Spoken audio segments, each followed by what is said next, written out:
ملګرو نن درته ښیمه چې بغیر وي پي ان نه به موږ وټساپ څنګه استعمالوو. یعنې دا د هغه ملکونو دپاره دی، یعنې سعودي عرب شو، دوبۍ شوه، یا نور چې کوم عرب ملکونه شو، یا په کومو ملکونو کې په وټساپ باندې بین دی، په وټساپ باندې پابندي ده، چې په وي پي ان باندې هم پابندي ده. که په سعودي عرب کې وي پي ان د چا سره ګیر شو نو 1,00,000 روپۍ جرمانه او 1 کال قید دی پکې. نو دغه هم ډېر د مشاکلو سره مخ کېدل دي.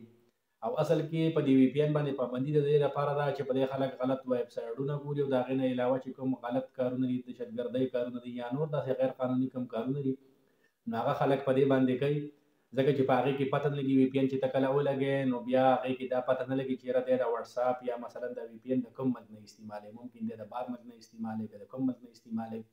نو په دې وجه هغې په وي پي ان باندې پابندي لګولې ده. نن به موږ تاسو ته ښایو چې بغیر وي پي ان نه به موږ خپل وټساپ څنګه استعمالوو، په هغه ملکونو کې، په کومو ملکونو کې چې په وټساپ باندې پابندي ده. یعنې په پاکستان کې خو الحمدلله الریډي چلیږي، بغیر وي پي ان نه چلیږي، خو چې په کومو ملکونو کې پابندي ده نو هلته به بیا موږ بغیر د وي پي ان نه څنګه استعمالوو. ځکه چې وي پي ان خو هم غیر قانوني دی. که وي پي ان د چا سره ګیر شي نو 1,00,000 روپۍ جرمانه او د هغې سره قید. دغه ډېر مشکله خبره ده او ډېره مشکلاتو سره سړی مخ کېږي. نو نن به موږ تاسو ته ښایو چې موږ به بغیر وي پي ان نه وټساپ څنګه استعمالوو، په څه طریقه به بغیر وي پي ان نه وټساپ استعمالوو. نو موږ سره اوسئ. که زموږ ویډیو مو خوښه شي او زموږ ویډیو تاسو دپاره معلوماتي وي، زموږ د یوټیوب چینل د سره سبسکرایب کړئ، او سره زموږ پیج چې دی نو هغه هم فالو کړئ، او زموږ ویډیو د سره د نورو ملګرو سره هم شریکه کړئ، ځکه چې هغوی ته هم پته ولګي او هغوی هم دا معلومات حاصل کړي او هغوی ته هم پیدا وشي. نو موږ سره به اوسئ، ویډیو به سکیپ کوئ نه، ځکه چې بیا به تاسو نه پوهیږئ. نو موږ به تاسو ته ښایو چې په څه طریقه به تاسو خپل وټساپ استعمالوئ بغیر د وي پي ان نه. نو راځئ موږ سره د موبایل سکرین شاټ ته به ځو، هلته به تاسو ته ښایو چې یاره موږ به بغیر وي پي ان نه وټساپ څنګه استعمالوو. نو راځئ موږ سره. اوس د تاسو پریکټیکل پوهیومه، د موبایل سکرین باندې به خپل وټساپ اوپن کړو. دا موږ خپل وټساپ اوپن کړ، موږ وټساپ ته رالو. وټساپ کې تاسو ته مخامخ 3 ډاټ ښکاري، په دې به کلیک وکړئ. لاندې به سیټینګ ته راشئ. په سیټینګ چې مو کلیک وکړئ تاسو ته به داسې یو انټرفیس شو کړی شي. په دې کې به د سټوریج اینډ ډیټا ته راشئ. لاندې سټوریج اینډ ډیټا په دې به کلیک وکړئ. سټوریج اینډ ډیټا چې کلیک وکړو نو تاسو ته به داسې یو انټرفیس شو کړی شي. تاسو ته به لاندې دلته ښکاري دا پراکسي.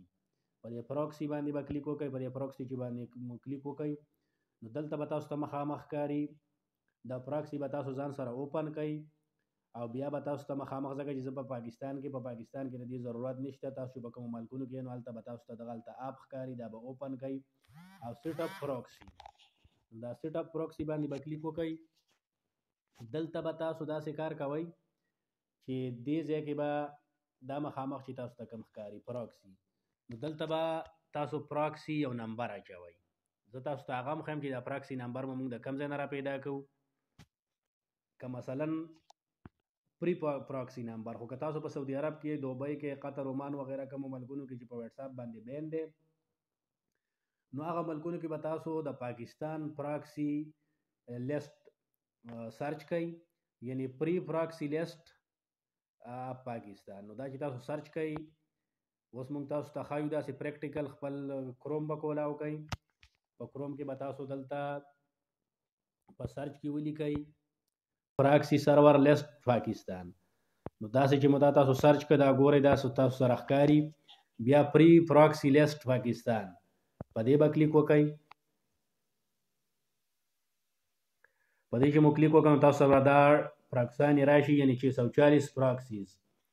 نو دا 640 پراکسیز زموږ سره راغلل. نو د دې نه به تاسو داسې کار کوئ چې په یو به کلیک کوئ، دا به کاپي کوئ او دلته به بیا خپل وټساپ ته راځئ.